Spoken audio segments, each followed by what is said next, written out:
Ember 96.1, I'm Demi and I'm here with Hamish from Apollo Power Yoga. How are you going, Hamish? I'm going very well, thank you, Demi. So today we're going to talk about presence. First of all, what do you mean by the concept of presence? By presence, I mean being in this moment. Presence is being aware of what is right here and now, and not being caught in a thought stream that pulls you into past and reflections about what's happened behind you, nor getting dragged into anxieties or concerns about what may await you. Presence is about committing to this moment so that you can truly have a positive impact on the one moment that you really can impact in your life, which is right now. That's amazing. I love that. What's the relationship between presence and yoga? The relationship between presence and yoga is that yoga is a means to present. When we're practicing yoga, we don't put people in warrior one and say, and now worry about your finances.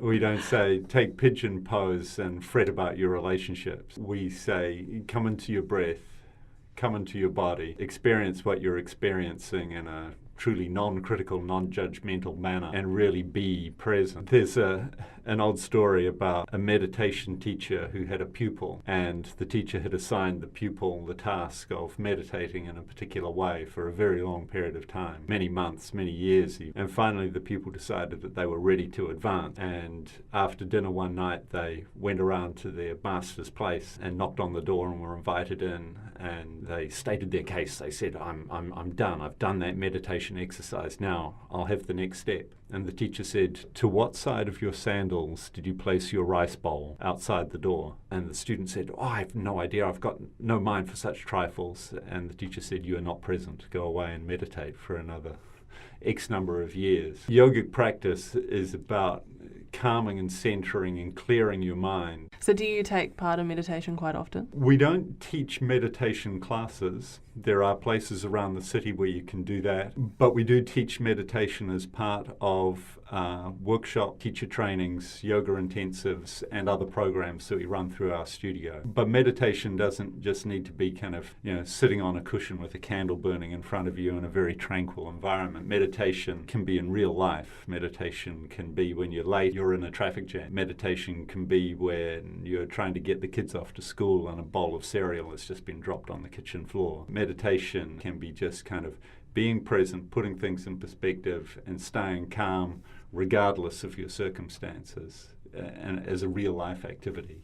So we certainly teach meditation by placing people in a still seated position and inviting them into a certain state of mind. But that's simply a training ground for them bringing themselves to that certain state of mind, in the hurly-burly of everyday life, where there's no concept of past, no perception of future. There's just utter awareness of all the magic of this moment.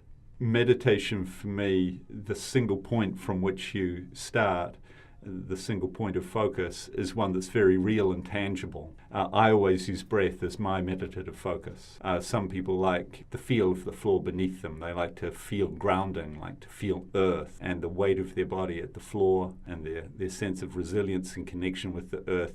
That's their focus. Other people use slightly more active visualization, but I believe that the most effective meditative focuses are ones that are, internal to you, not external. So, feeling your breath passing in and out through your nose until you can differentiate between the warmth of the air as it passes in and the warmth as it passes out through your nostrils. Something that's really tangible in you and in this moment is a good tool.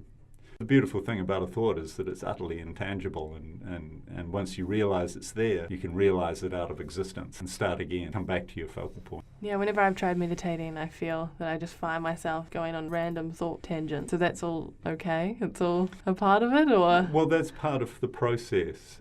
Meditation is a practice which improves over time, and there's good days and there's bad days. We've just seen the marathon being run over the course of the Queen's birthday weekend, and the people who started out training for that, their first few training runs were probably pretty awful. I used to run marathons, and the worst part of running was getting fit for running. But once you were fit for running, then you could really start to enjoy the exercise. In the same way as you start to try to meditate, your early experiences can be ones bedeviled by thought and distraction and a wandering mind. But over time, you hone the discipline And I use discipline quite intentionally because, there is a real rigor to this. You hone the discipline of stilling your mind. And there'll be days when you kind of get to that calm, clear state of awareness sooner rather than later. And there'll be days when you'll be able to hold that awareness longer rather than for shorter periods. And there'll be other days when you kind of get pulled off center more frequent. But as I've said, as soon as you realize you're being drawn away,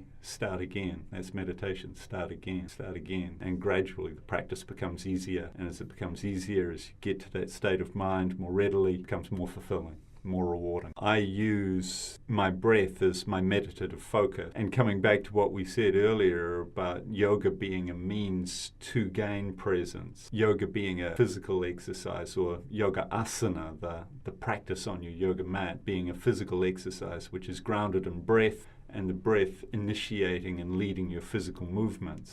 Because there's such a focus and a concentration on breath, you can drop into a meditative state.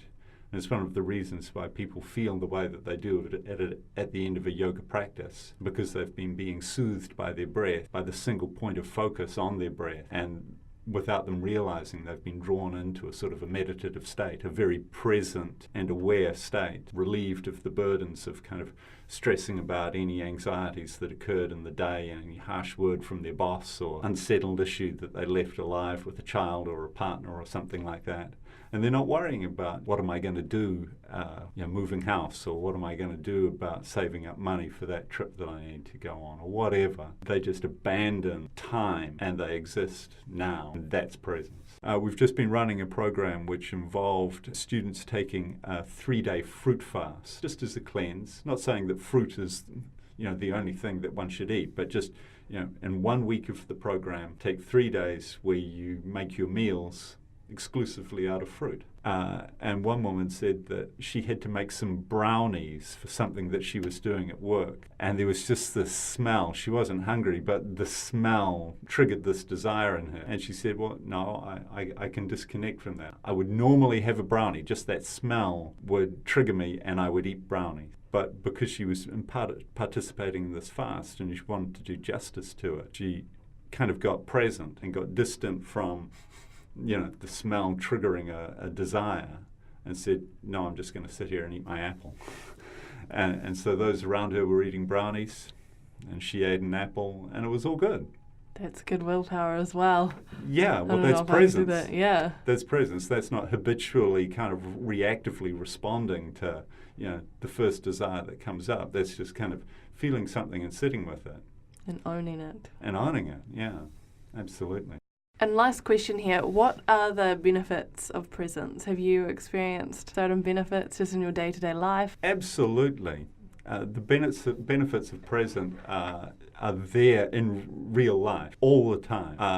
I gave the example of the bowl of cereal being dropped on the floor. If you're not present, you could make that a whole big story about you. Oh, this is going to make me late. I have to clean this up. What a careless piece of behavior from my child or whatever. And you could just get stressed and angry. And you could bark angrily at your child and be upset with them, and they become upset with you, and you flap around and nothing happens constructively. Or you could just say, this wasn't done on purpose. This was a simple accident. It's minor. I can mop it up. And if we're 5 minutes late, what does it matter? We're 5 minutes late. And you can be supportive of your child. And there's been times when, before I practiced yoga and since I started practicing yoga, where I've barked at my children in that sort of circumstance because I've made it all about me. Oh, poor me, look at this. There's another job for me to deal with. When really it's the case of, no, it's not. It's just a circumstance and I can choose my response to it. And on the occasions when I've taken that latter course and made things okay and just been really calm and present, the relationships have been better. And that's the key thing. If you can be present, then you can do justice to each moment. You can give the person with whom you're interacting the attention that they need and make them good and make you good and make your connections good. When you're on your own and your presence, you can make you good. So instead of just kind of scrolling through social media at night until you've lost all track of time and it's 11:30 and you're exhausted, you can say, well, do I actually need to watch this latest stream feed of trivia? Or would I be better served by going to sleep now? And just put the screen aside, put the external stimulants aside, and just rest and get the sleep that you need. It gives you power over your life present. It lets you make good decisions. Perfect. Thank you so much, Hamish, for talking to us about presence. I feel I've benefited from what you've had to say today. You're most welcome, Debbie. Nice talking to you.